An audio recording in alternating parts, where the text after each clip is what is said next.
नमस्कार बच्चों, मैं चैप्टर 2 का सॉल्यूशन लेके उपस्थित हुई हूँ।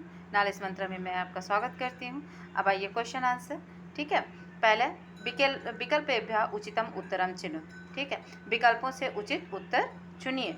विकल्पों से आश्रमे के पठन्ति अस्म, बोधदेव वाला यह अभ्यासा परमा गुरु का ये सॉल्यूशन है। आश्रमे के पठन्ति अस्म छात्राः। ओके, अहम मंदमती अस्म, ये किसने सोचा है? बोधदेवा। अहम मंदमती अस्म इति कहा अचिन्त्यत बोधदेवा। कह परमः गुरु अभवत्, कौन श्रेष्ठ गुरु होता है? तो अभ्यासः, जो भी है। कह परमः गुरु अस्ति, ज्ञानम धनम अभ्यासः, ये अभ्यास आपका राइट आंसर होगा। उसके बाद अभवत् अस्य बहुवचनम किमस्ति, तो यहाँ पे बहुवचन होगा अभुवन। अभवत्, अभवताम, अभुवन। अभवत एक वचन, अभवताम दो वचन एंड अभुवन बहुवचन। बोधदेवः मार्गे किम अपश्यत्, तो बोधदेव ने मार्ग में क्या देखा? कूपम। ओके, ये आपका उचित उत्तर हो गया। अब एक शब्द में उत्तर दीजिए, एक पदेन। पदेन मतलब शब्द, तो एक शब्द में उत्तर दीजिए। छात्रः कुत्र पठन्ति अस्म, छात्र कहाँ पढ़ रहे थे? तो आश्रम में पढ़ रहे थे। बालकस्य नाम के मासिक, तो बालकस्य में षष्ठी विभक्त है, तो इसलिए बालकस्य नाम के मासिक बालक का क्या नाम था? बोधदेवः। महिला केन घटान अपूर्यन, महिलाएं किसके द्वारा घड़े को भरी थी? किससे घड़े को भरी थी? जलेन। ओके, तस्य गुरुता कस्मात् बहिः अकरोत्, तस्य गुरु उसे कैसे किस लिए बाहर किया? तस्य तम क्यों उसे? कस्मात् बाहर, कोपात, क्रोध के कारण। ठीक है, साकस्य पुस्तकम् अरचयत्, उन्होंने कौन से पुस्तक की रचना की? लघु सिद्धांत कौमुदी। ओके, लघु सिद्धांत कौमुदी। अब आगे चलते हैं, पूर्ण वाक्य में उत्तर दीजिए। सर्वे सहपाठिना किम कुर्वन्ति अस्म, तो सर्वे सहपाठिना किम कुर्वन्ति, उपहासम कुर्वन्ति अस्म। क्या कर रहे थे? उपहास कर रहे थे। किसका? बोधदेव का। प्रस्तरे चिन्हानि कथम अभून्, तो यहाँ पे आएगा प्रस्तरे चिन्हानि, उसका रज्ज्वा घर्षणेन अभून्, किससे? कथम, कैसे हुआ था? पत्थरों पर चिन्ह, तो प्रस्तरे रज्ज्वा घर्षणेन अभून्, रस्सी के घर्षण से हुआ था। आश्चर्यचकिता बोधदेवा किम अचिन्त्यत, तब इसका थोड़ा सा बड़ा सा क्वेश्चन है। आश्चर्यचकित होकर के बोधदेव क्या सोचा?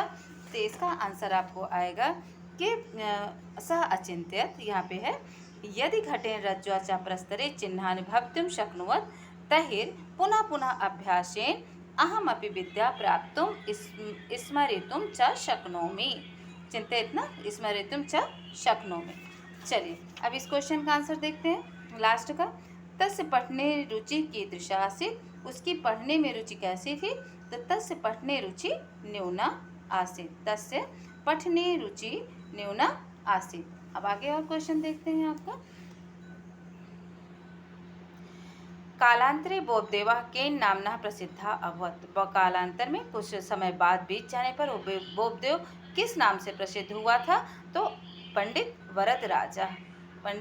वरदराज के नाम से प्रसिद्ध हुआ था। अब आइए क्वेश्चन नंबर 4, क्रिया लंग लकार में लिखत। अब ये आपका, इसको लंग लकार में इसके शब्द को चेंज करना। कुर्वन्ति अस्म, अस्म लग तो गया है, तो ये लंग लकार का ही बोधक है, तो करता था। लेकिन अगर इसको धातु रूप में चेंज करेंगे तो कुर्वन्ति आपका बहुवचन है, तो अकरोत, अकोरोताम, अकुर्वन, यहाँ पे ये भी बहुवचन में अकुर्वन यहाँ पे होगा, अकुर्वन। चिंत्यति अस्म, चिंता करता था, तो चिंत्यति आपका एक वचन है और लट लकार वर्तमान काल का शब्द है, तो यहाँ पे अचिंत्यत होगा। जैसे अपठत, अपठताम, अपठन होगा, तो वैसे ही यहाँ पे अचिंत्यत होगा।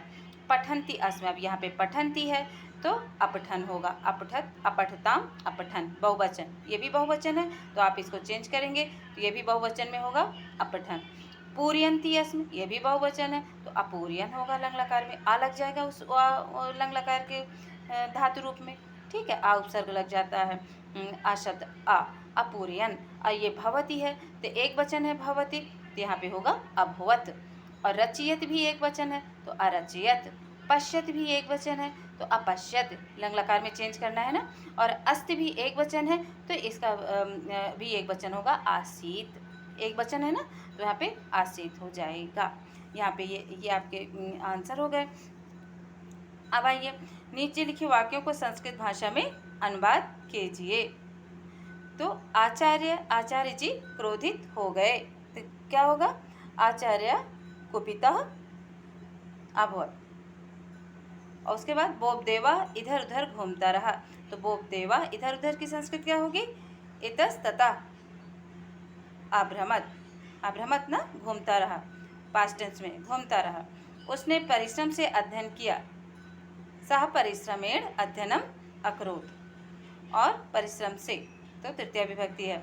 उसने रास्ते में एक कुआं देखा। स मार्गे एकम कूपम अपश्यत। वही बालक संस्कृत का महान पंडित हुआ। तस्य बालकः संस्कृतस्य महान पंडितः अभवत्। ओके, अब हुआ। अब आइए उचित मिलान कीजिए। पठने, अब पठने शब्द का पठने महिला घटानी और घटानी घट का क्या होगा? और मंदमती आचार्य और जलम। तो इसको आप खुद से मिला मैच करिए। मंदमती तो का क्या होगा? मूढ़ा होगा, मूर्ख। और घटानी का को क्या कहेंगे? कुंभा। घटानी कुंभा हो गया। महिला क्या हो गया? स्त्रिया हो गया। उसके बाद स्त्रिया हो गया। पठने क्या हो गया? अध्ययने हो गया। तो शुरू से करते हैं फिर से। पठने अध्ययने महिला स्त्रिया घटानी कुंभा मंदमती मूढ़ा मूढ़ा आचार्य और गुरु और जलम नीरम। जलम का क्या हो जाएगा? नीरम। ये आपका सेकंड चैप्टर का सॉल्यूशन हो गया सारे क्वेश्चन आंसर का। ओके, चलिए, ओके, धन्यवाद।